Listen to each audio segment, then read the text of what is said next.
5 seconds.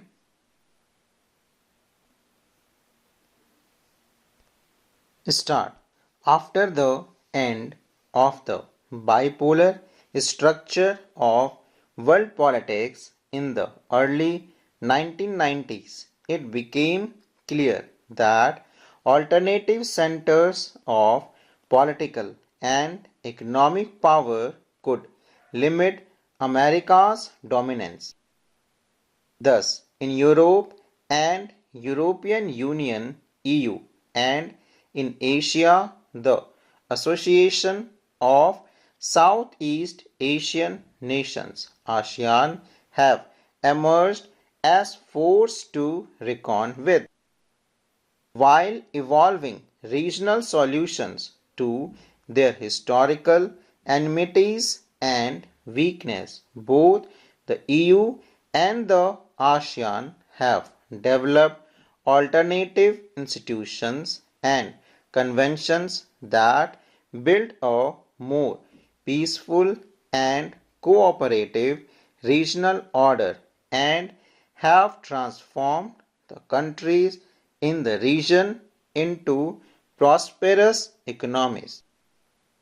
The economic rise of China has made a dramatic impact on world politics. In this chapter, we take a look at some of these emerging alternative centers of power and assess their possible role in the future. As the Second World War came to an end, many of Europe's leaders grappled with the question of Europe. Should Europe be allowed to revert to its old rivalries or be constructed on principles and institutions that would contribute to a positive conception of international relations? The Second World War shattered many of the assumptions and structures on which the European states had based their relations.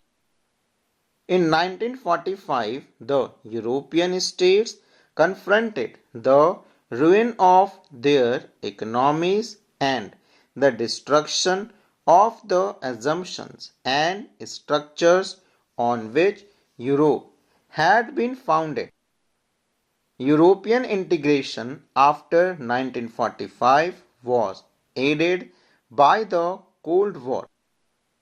America extended massive financial help for reviving Europe's economy under what was called the Marshall Plan. The US also created a new collective security structure under NATO. Under the Marshall Plan, the Organizations of European Economic Cooperation (OEEC) was established in 1948 to channel aid to the West European states. It became a forum where the Western European states began to cooperate on trade and economic issues. The Council of Europe, established in 1949, was another step forward in political cooperation. The process of economic integration of European capitalist countries proceeded step by step, leading to the formation of the European Economic Communities in 1957. This process acquired a political dimension with the creation of the European Parliament.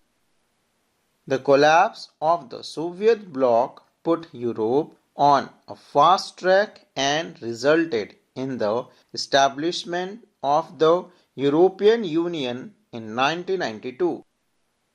The foundation was thus laid for a common foreign and security policy cooperation on justice and home affairs, and the creation of a single currency. The European Union has evolved over time from an economic union to an increasingly political one. The EU has started to act more as a nation state.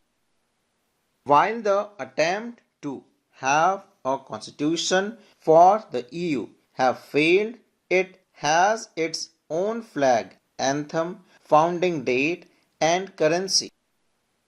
It also has some form of a common foreign and security policy in its dealing with other nations.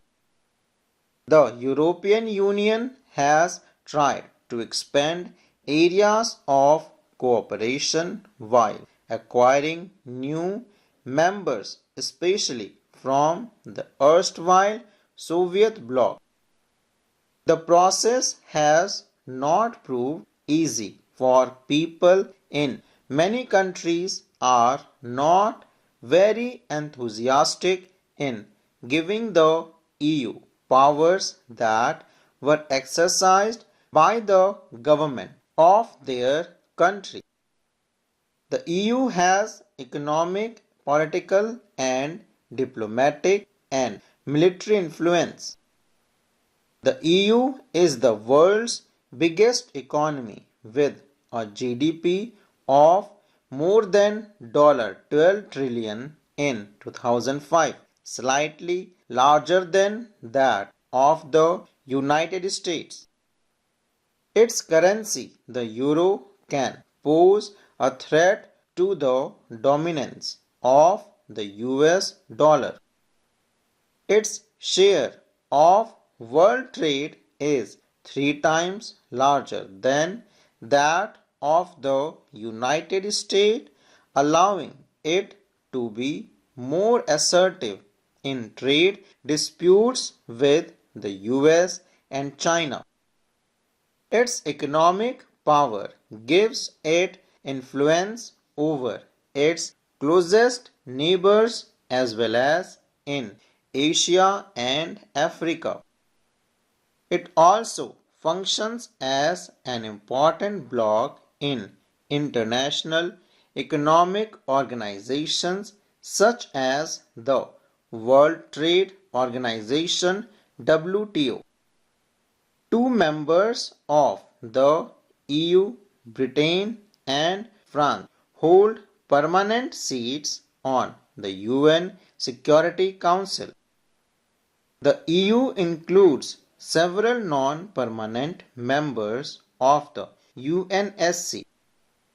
This has enabled the EU to influence some US policies, such as the current US position on Iran's nuclear program.